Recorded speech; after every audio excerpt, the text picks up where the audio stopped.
Good morning. Good morning. My name is Brendan Riley. I am Alderman of the 42nd Ward here in downtown Chicago, so welcome to the 42nd Ward.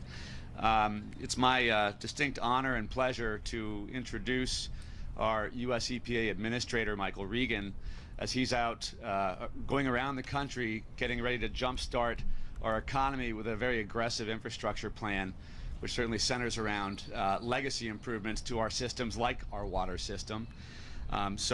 Again, it's my pleasure to meet you, Administrator, and I wish you very well in your mission as we get our economy back on track. I'd also like to thank Carrie Steele, our MWRD Water Rec Commissioner, who's here with us today, as well as, of course, our Mayor, Lori Lightfoot. So without further ado, I introduce to you Carrie Steele.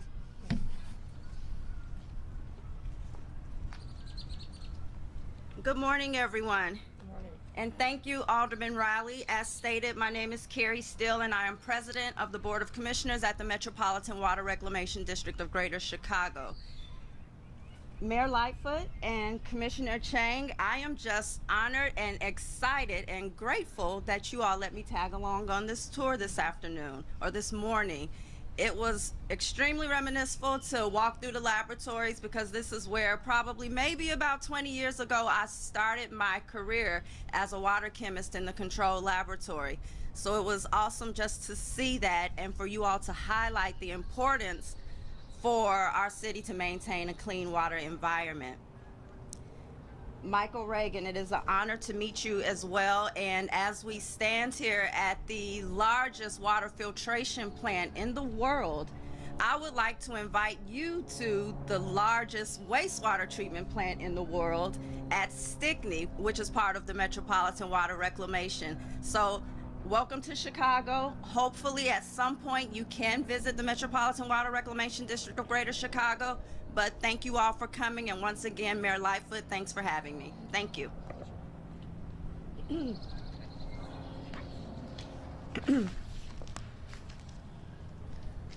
Good morning, everyone, and thank you for being here.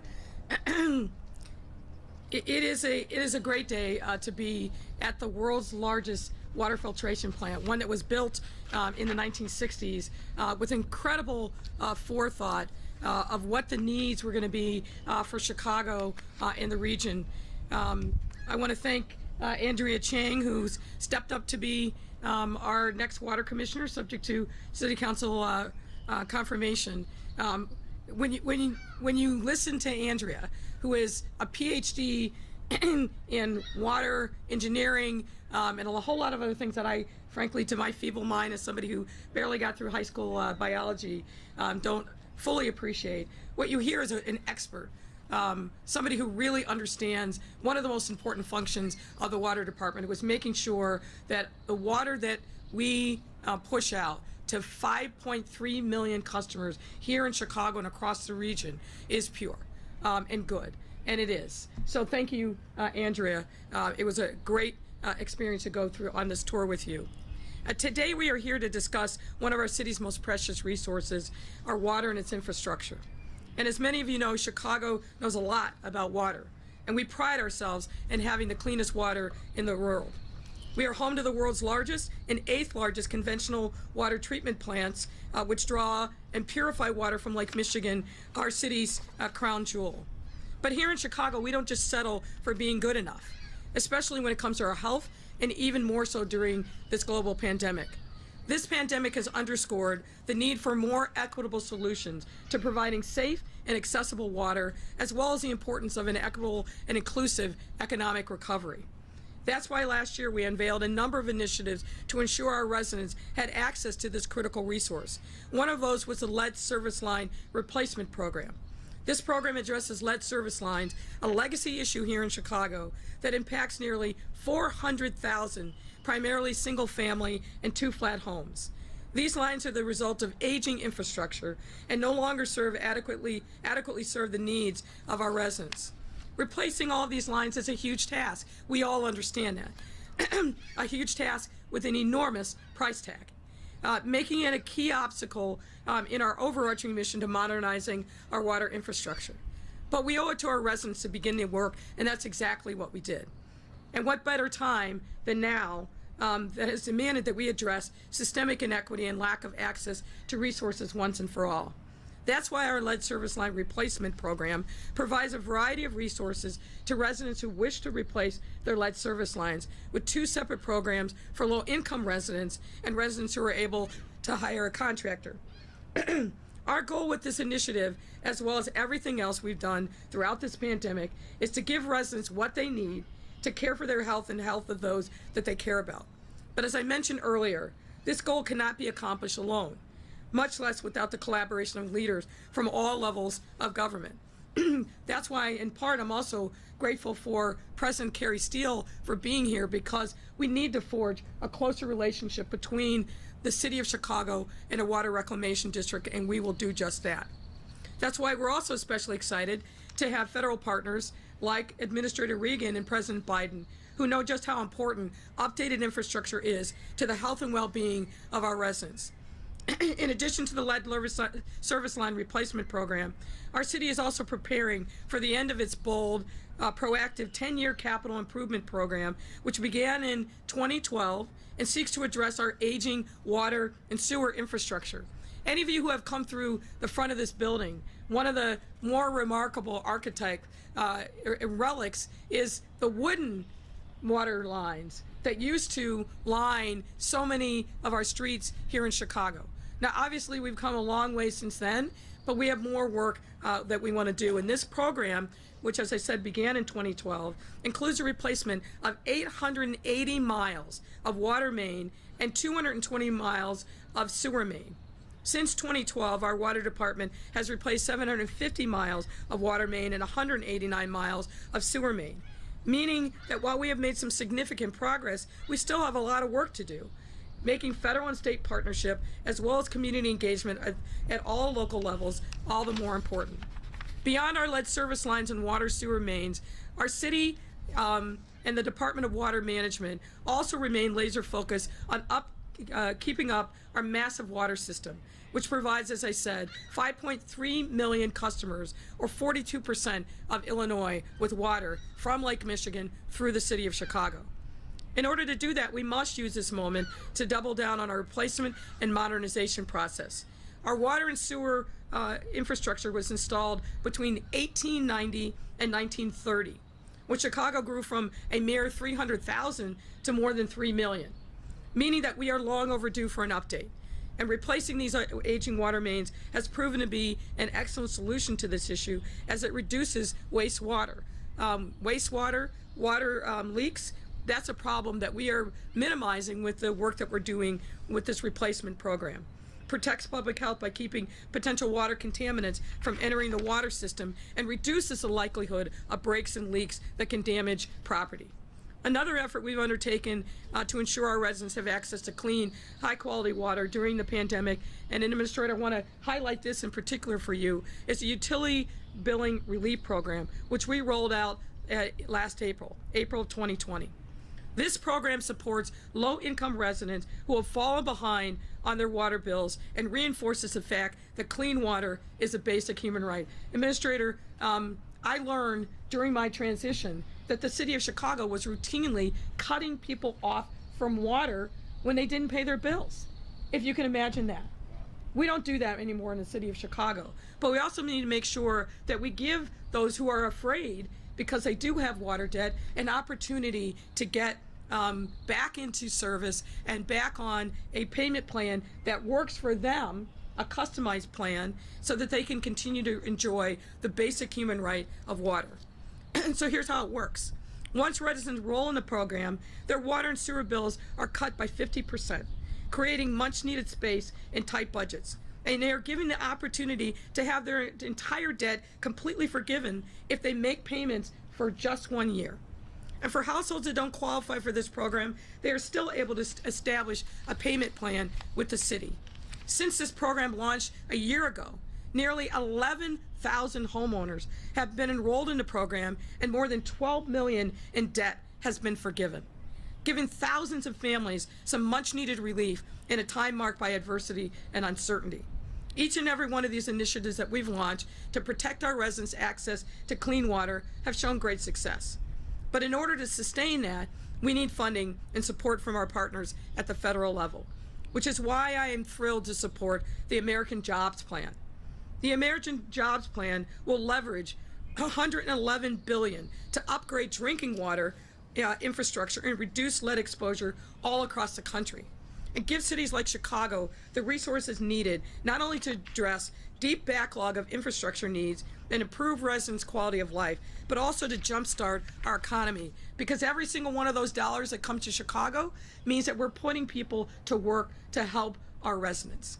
And I want to again thank Administrator Reagan, not only for being here today, but for his commitment to a set of values of making sure that we put people first, that we focus on equity, that we focus on justice. And I look forward to a long and productive partnership with the US EPA under your management. And I'd like to welcome you to Chicago formally and invite you to say a few words.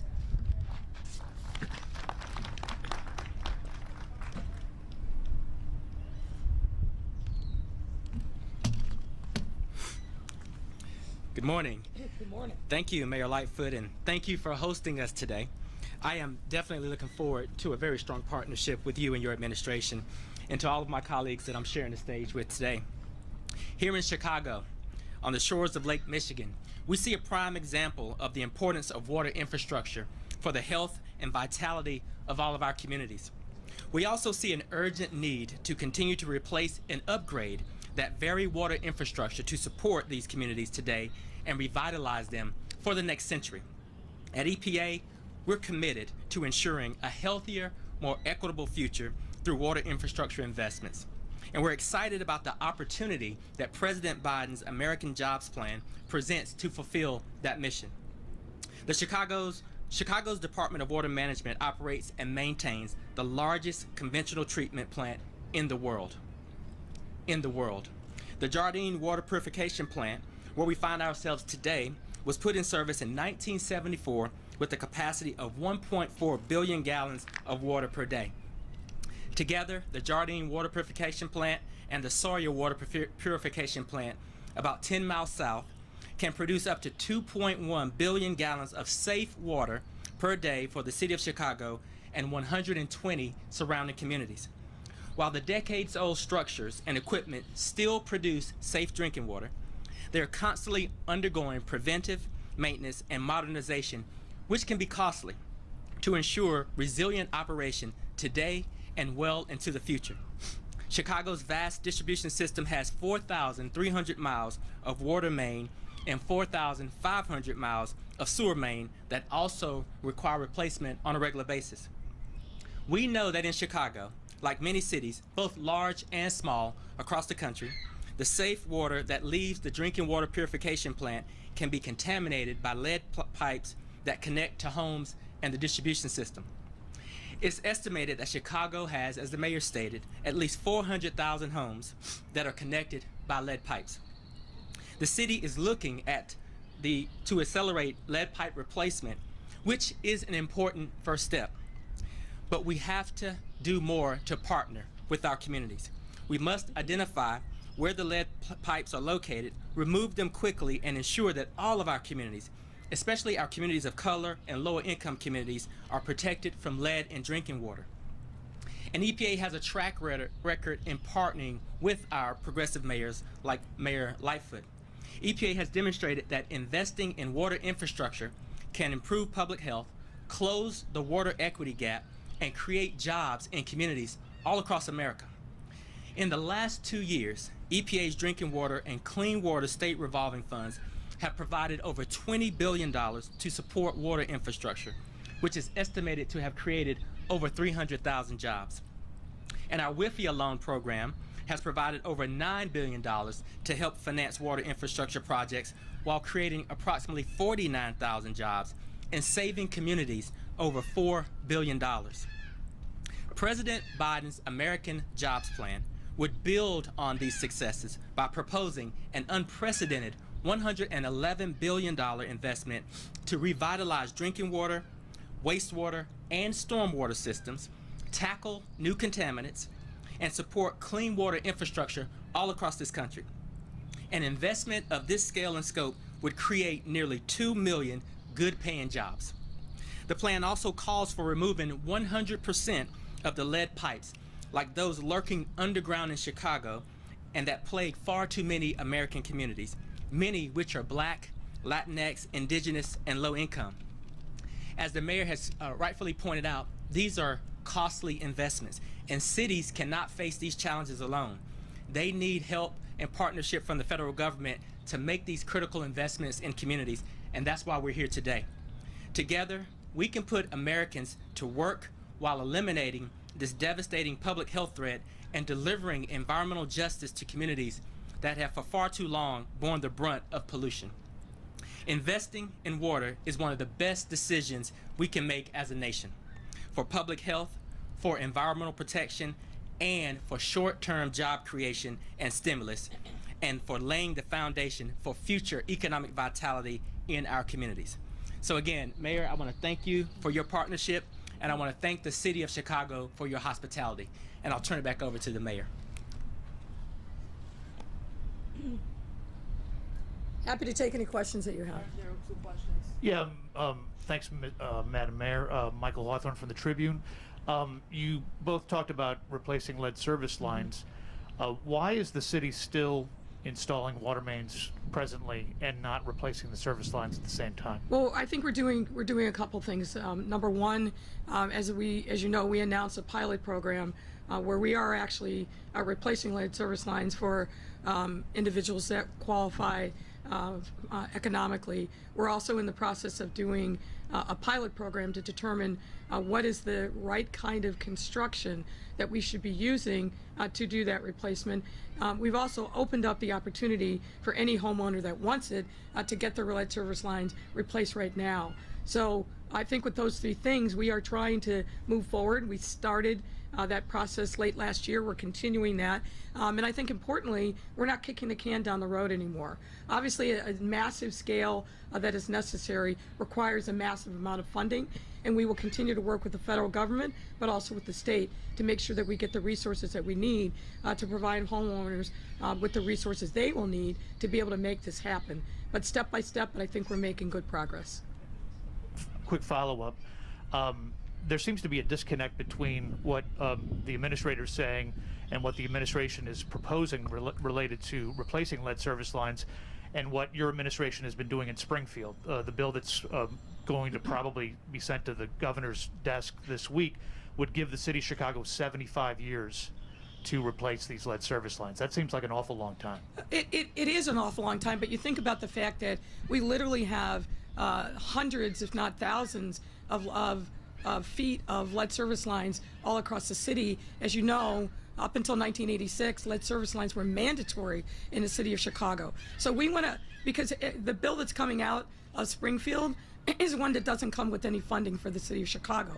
So it's nice to have an aspiration, but the reality is where the rubber meets the road is where the funding is. So it gives us adequate time, and hopefully we'll get this done way sooner than that. And I'm optimistic about the commitment of the Biden administration in an infrastructure bill to provide that needed funding that cities like Chicago are going to need. But we probably have one of the most acute challenges regarding lead service lines of any city in the country. And we're trying with the resources that we have to make meaningful progress and not continue to ignore this problem that has happened for way too long. So we've got to work collaboratively with our partners across all levels of government, obviously with homeowners, but it's important for us to recognize that this is a problem of long standing and one that we've got to tackle now, which is why we started the efforts that we did last year.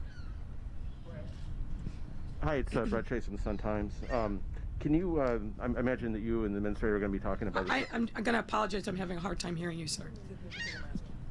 I imagine you and the administrator are going to be talking about the southeast side and testing. I was wondering if there's any update in terms of how EPA and the city will work together on that. Yes, we've had that conversation. You can't elaborate? Look, I think, and I don't want to speak for the administrator, he can obviously more than able to speak for himself. We all recognize the legacy of a post-industrial city and the challenges that we face in that regard, particularly in communities of color where residential areas are in the midst of those industrial zones. What I recognize is that we have to strike the right balance. We've got to make sure that we're protecting our residents, full stop. Whether it's from air pollution, whether it's from ground pollution, anything else, we've got to protect our residents. That's the primary responsibility. But we also have to do it in a way that balances the desire of many of these communities to make sure that there are jobs available in those communities for them. And you only do that by taking it step by step, by making sure that you're building authentic relationships with people on the ground in those communities, and that you're also evidencing a commitment to environmental justice. And that's what we have done, and that's what we'll continue to do. What I welcome is the partnership of US EPA that also recognizes the importance of exactly those same values. And so we're going to continue to work together. We're going to deepen the relationship, and I think that that will inure to the benefit of our residents, which is the most important thing. Hi, Mayor. I have Hi, a question for Administrator Regan, if you don't mind.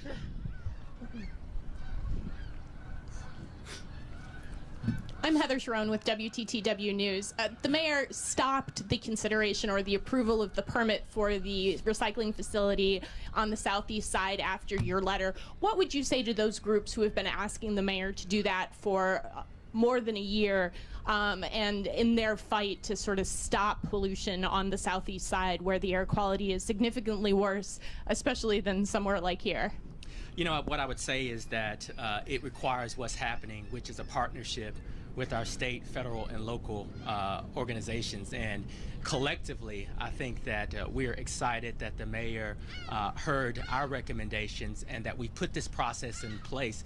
Just earlier this week, EPA and the mayor's office started putting concrete steps in place to look at how we as EPA can help with air quality monitoring, data analysis, and community outreach. It's going to take a whole of government. That's something that the president has indicated must happen. And so I think with a partnership focused on protecting communities, we can do that. And again, EPA is not anti-business, we're pro-people. And so we're trying to think through how we balance economic development and environmental and human health protection. See that proposal as an instance of environmental racism or a lack of environmental justice, since there are so many other similar facilities in that part of the city? I think that we're looking at environmental injustices all across this country. We have some systemic issues that this administration is committed to addressing, but we also recognize that the administration at the federal level can't do it alone. So our state and local partners are really critical for that. Mayor, this one's for you. Okay. There's no assured passage of this federal infrastructure plan. Can you give us any priorities from ARP money for infrastructure and capital spending? Well, number one, what I would say is we didn't wait for anyone when it comes to infrastructure. As you're well aware, as part of last year's budget, we passed the first multi-year capital plan in recent memory in the city. And we're hard at work on making sure that we're addressing infrastructure needs and priorities all across the city. There's a long list. There's a lot of deferred maintenance when it comes to bridges, when it comes to roads, when it comes to streetscape. So we're taking that on ourselves. Certainly, we remain optimistic, and we're going to continue our part to support President Biden's desire, and I think it's a bipartisan desire to have a federal infrastructure plan, but we haven't waited for the federal government to be able to act. We're taking matters into our own hands, if you will, and working diligently. We also need to make sure that we get funding from the state, from the plan that was passed by the legislator in 2019. We've seen very little of those dollars, and it's critically important that those dollars come to cities like Chicago so we can continue to magnify the efforts around rebuilding our aging infrastructure. Mayor, I wanted to ask you about the plan you put out yesterday about shutting off liquor sales at 10 o'clock for stores. Can you explain the reasoning behind that when many of the suburban areas around are open until 11, 1, 2 o'clock in the morning? And isn't this going to hurt business and tax dollars? No, I don't think so. And what I know is, and I can't speak for suburban communities, but what I can speak to is what's happening across many communities here in the city of Chicago. As you know, as part of the pandemic, we shut down packaged liquor sales at 9 p.m. And we did that in part because what we were seeing and hearing both from community members, but also from CPD, was that some of these liquor stores were not being good stewards of the communities in which they were situated. We were seeing improper gatherings that posed a public health risk. We were seeing other problems that resulted in calls for police service around these packaged liquor stores. Now, look, as I said yesterday, we're certainly willing to talk and to see in which ways in which we may be able to further accommodate those package stores. But we've got to make sure, again, that we're putting quality of life in our neighborhoods first and foremost, and we've got to make sure that those owners of those packaged liquor stores are doing their fair share. You may recall that back last spring when we announced that we were closing off packaged liquor sales at 9 o'clock, we had a number of packaged liquor store owners join us to support that effort.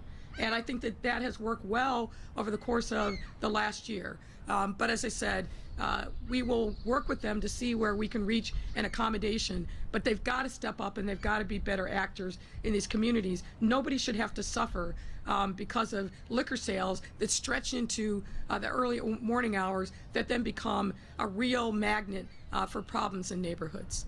If I can also just put that question to Alderman Riley, if we could, this is not just liquor stores, but this would also impact grocery stores and any other place that might sell it. Do you have concerns about shutting off these hours? And if you can weigh in on this.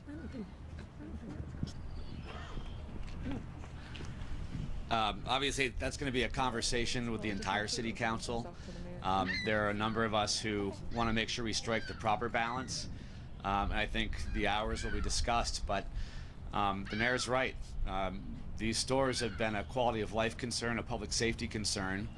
My preference would be to use our administrative tools to crack down on bad actors and hopefully, perhaps, negotiate on the closure hour. But that'll be a longer conversation between the administration and the city council, and hopefully we'll strike the right balance. Hi, Mayor. Tara Molina with CBS Chicago.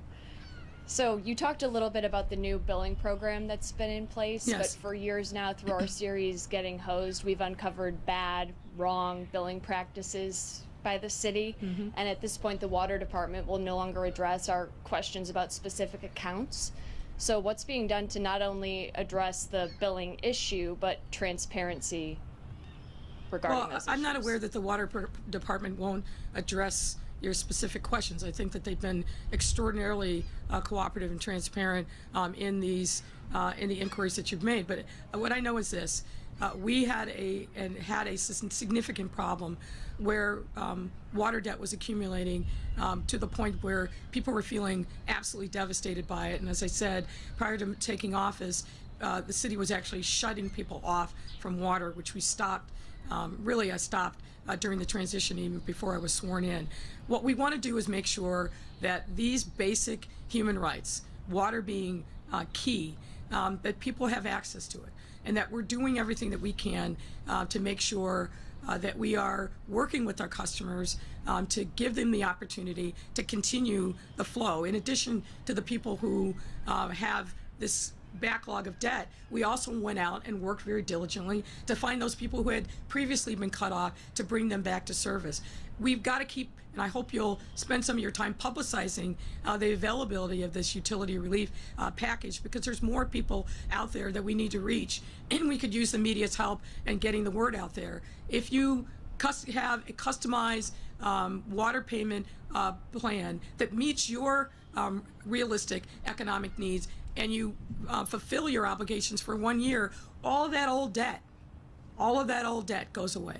So we've got to get that word out and work to bring more people into this program. But I'm committed to doing that, which is why we put this program in place in the first place. But in cases like the latest we exposed, where a woman where her water was shut off, that was confirmed by 2 city plumbers, and she had a $57,000 bill for a 6 flat. I mean, it's difficult to get information about those cases, and that's not a case where if she paid it off for a year, she can't pay off a $57,000 water bill. So I obviously am not familiar with that particular case. I will say that I don't stay up long enough to watch the evening news, but obviously if there's an issue, we'll respond to it. But as I said, we've worked diligently to make sure that we are reaching everyone that we can. You're always going to be able to find one or two people who haven't been able to take advantage of the program. What I hope you're doing is that you're finding those folks, is encouraging them to take advantage of the program so that they can address whatever the outstanding issues are with them. Hey, Mayor, Marianne. thank you. I just wanted to clarify, when it comes to General Iron on the southeast side, that's not a done deal, right? It's just a pause? Well, what I hear you asking, and correct me if I'm wrong, is whether or not, well, let me just say what we've done. We've obviously done extensive amount of engagement with the applicant to look at a number of different studies about what the impacts are going to be. We've asked for additional information. We've done numerous rounds of public comment. And in the midst of the final conclusions of that application, we were engaged with the EPA, who encouraged us, and we embrace the opportunity to conduct more environmental studies. And as the administrator indicated, our teams have already started that conversation around what that would look like, and they're going to be providing some support to us as we work through that. So that's where we are. We're still doing the work to evaluate the impact of the use of RMGs that RMG is proposing, particularly given the fact that there are other recycling companies on that same site. What is that going to mean for that particular area on the southeast side? So that work continues. And then finally, as Springfield wraps up, nervous, worried? Always nervous. This is the worst week of the year for me, because obviously this year in particular, there's a lot of things on the plate of the legislature. They're doing remaps, they're doing budget.